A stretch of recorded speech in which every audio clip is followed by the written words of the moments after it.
Telefon almashtiribsanmi? Shu desang, mashinamni ham almashtirmoqchiman.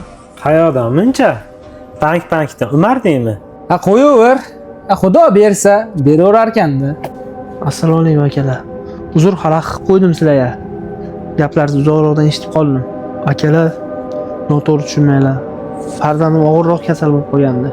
Imkonlaringiz bo'lsa, yordam qilib yuborsanglar.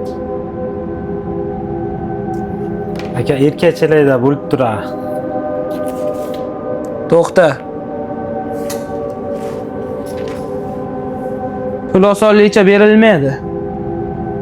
Har kim pulini halollab olish kerak. Ana yo'da pollatda olib, do'konni yaxshilab artib chiqing. Undan keyin o'ylab ko'ramiz. Aka, o'z farzandi uchun har nimaga tayyor otalardan Alloh rozi bo'lsin. Jiyanimizga Xudo shifo bersin. Mana bu pul sizga. Oling aka. Men sizni sinaganman.